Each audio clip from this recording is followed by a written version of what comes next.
So we have a special guest, Adam Sanitt from Norton Rose Fulbright, and he wrote a great piece governing the governed blockchain, right? And he wrote it, kind of co-authored it with Ian Grigg, who's been very active in the governance channel and just been in the blockchain space, of course, too. So, but yeah, I'll kind of leave the floor to you, Adam, and maybe you could also introduce yourself for a little bit and go into your presentation. Yep, thanks very much. So I'm going to talk for about 10 minutes, and please do ask any questions along the way. I'll try and sort of answer them as we go along, and hopefully we'll have a few minutes at the end as well. Given that it's only 10 minutes, I won't do a long history about me, but we've been at Norton Rose Fulbright. There's been a team working in this area for about 5 or 6 years now, and it's only one that we're very active in. But what I wanted to particularly talk about was following on from the paper that I co-wrote with Ian Grigg on the governed blockchain. A few words, a little bit of context around governance, in particular in light of some of the issues that have been coming up and some of the debate that's going on at the moment. To give a little context there and to put forward a message, which is that what we have is a major, from a legal point of view, a major advance in terms of how the governed blockchain interacts with legacy legal systems. And notwithstanding that there may be questions about exactly how it's going to work or teething issues, that is a major advance, and it's better than the alternative ways of trying to go about things. And the thesis that you often hear, and the one that I'd be sort of arguing against, is that really, well, we can just ignore legacy legal systems. We can create a new community, have sovereignty, and just really start from a blank piece of paper. And the reason that doesn't really work is because legacy legal systems, the existing legal systems, are all in fact really good at one thing, and that is compelling compliance with their sets of rules, even among groups of people who really don't want to obey those rules, and in fact, especially among those people. So, for instance, trial that you have, every single judgment that you have, someone loses. Someone is required to pay or do something that they don't want to do. And systems are set up so that in practically every case, the person has to comply with that and has to fulfill that judgment.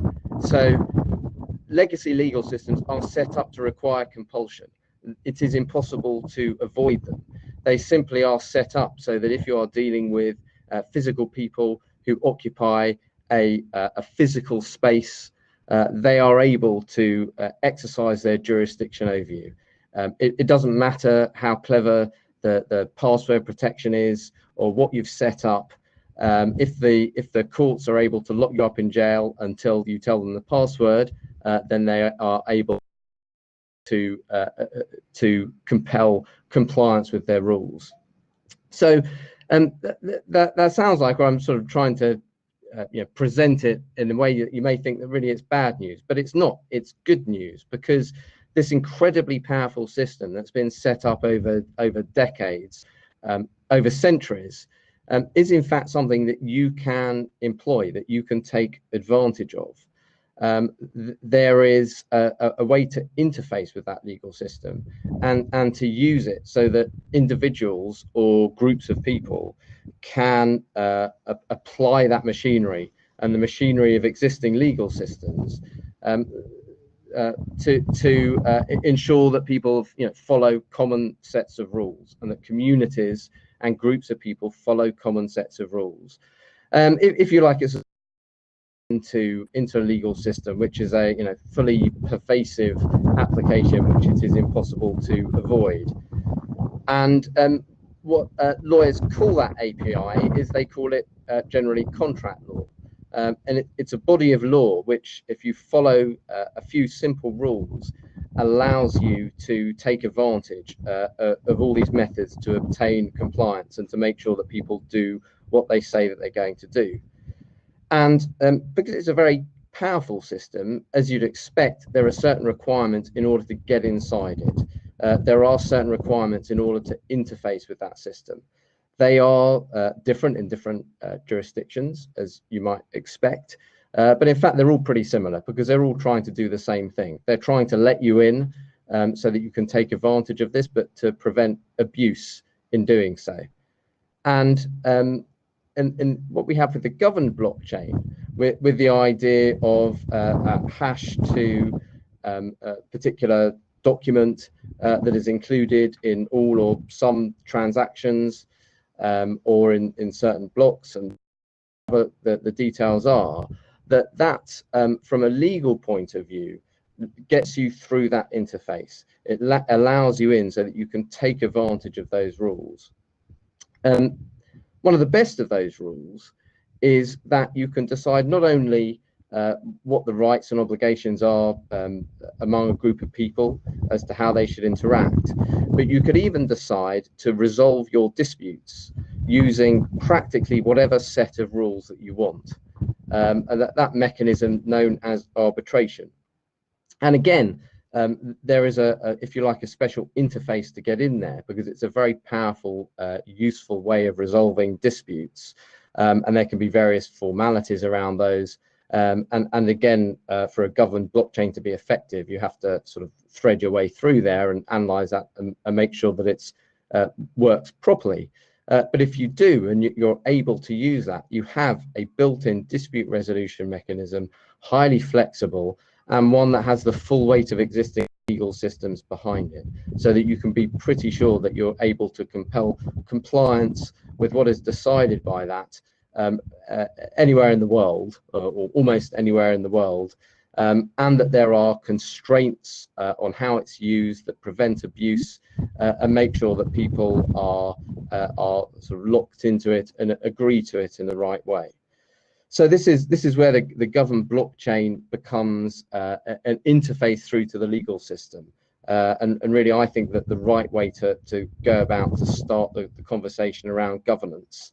There are one or two issues and problem areas, and that's quite clear from the issues that have been going around over the last month or two. With interactions between individuals and counterparties to a particular agreement, things aren't too bad. But you have one category which I would call sort of quasi-criminal obligations. So in legal systems, there are certain things that we require people to do that are so important that we don't leave it up to individuals to enforce that. We actually have a central authority, the state that compliance with those rules, and we call those criminal rules. And in any sort of constitution, you have similar sorts of rules that are there for the benefit of not one particular person, but for the benefit of the community as a whole. So it might be something like you're allowed to launch a denial of service attack on your blockchain. Quite simple but fundamental rules. And an issue with those is how you enforce them, because there's often no one person who has suffered damage from a breach of those rules. It's more a sort of collective community hurt that has been suffered. And there, I think we're feeling our way towards how that will work in a governed blockchain, and how centralization might work there. And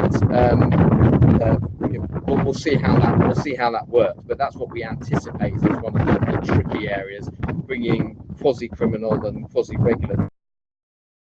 But we will work our way through these issues, and in particular being able to have a constitution in a blockchain enables that interface with the legal system, which will start to deal with these issues and community cohesion, which legal systems have been looking at for hundreds of years in other different contexts. So that's that is really the main point that I wanted to make. Just as it's only a 10 minutes, just really a simple thesis. Maybe you disagree about the ability to escape from legal systems completely. But that's the thesis that I would put forward, and that really you need to interface with them and to take advantage of the power of that, and to thread your way through and really to engage with it. I don't know if there's any questions on the side. So does anyone have any questions for Adam? Great presentation, by the way. So yeah, I mean, it's you know, I'd be interested to know if there were views, really, because it's a conversation that we have so many times, and there's sort of a growing realization, I think, as a sort of maturity of different blockchains as to how to interface. It is we've got a comment or two coming. Someone says that voluntary agreements and specifying arbitration is the easy problem. Yeah, I mean, the hard problem is when someone's lying to you. I mean, or trying to hack you. That's a very good example of the sort of basic rules that, irrespective of how you try and set up within particular agreements that you have, a legal system will come in and say if someone was lying to you, it may not count. So you may try and put in a particular rule in your blockchain that says that someone will be bound regardless if they've obeyed some sort of technical requirement. And the fact is that if they obeyed that technical requirement, signed or whatever, because someone was lying to them or someone was pointing a gun at their head, then the underlying legal system will step in and will require things to be done differently. So when you're dealing with those sorts of, to bring it round to your point, when you're dealing with these sorts of hard problems, people who are not complying, people who are lying, you need to have sort of the ambient legal system there beneath you to help to deal with those things. And if you then on top of that, these people have been brought into the Constitution in some way, then you'll be able to take advantage of you know, arbitration and these different mechanisms. If you are dealing with a hacker who is, let's say, completely outside of the system, who has never engaged in any way with your blockchain, then you probably have not done enough, as it were, to sort of interface them through to contract law, through to the mechanisms we've got, and you're relying on the remedies in the underlying legal system. But those remedies are there for exactly these sorts of circumstances. So it's those sorts of issues where you're having to look at both of those and make sure that they fit together, which are so important to try and get right. I have a question, Adam. You know, what makes a constitution binding on a token holder? Yeah, I mean that's a good question, and it will vary depending on each legal system, and it's generally there has to be some sort of positive act by which they indicate their agreement to be bound, and if they let's say submit a transaction and that transaction contains a hash to a particular document, and that document says, I, by submitting this transaction, hereby agree to the following set of rules, that is probably going to fulfill those requirements in many legal systems. There can be additional formalities for particular areas like arbitration clauses, for instance. And there's really no shortcut to doing exactly that analysis for every jurisdiction that you're concerned with, and for every system of governing law that you're concerned with. One of the things that you can do to make things easier is to pick a governing law in advance. That makes the analysis much easier. And again, there might be some resistance to that. You know, I'm not interested in a governing law that governs me. A law will govern you, and if you choose it, at least it's one that you've chosen. If you don't choose it, it will be one that you haven't chosen, and it may even be difficult to work out. So again, that's an area where engagement and interface works better than resistance.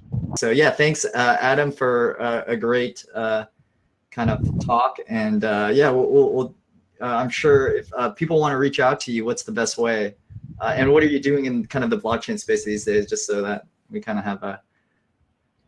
Well, we're there's also things going on with different blockchains, and we're trying to give advice to all the new areas that are developing. So we're happy to speak to anyone about new ideas and how to make things work. As I say, we've been working in this area for 5 or 6 years.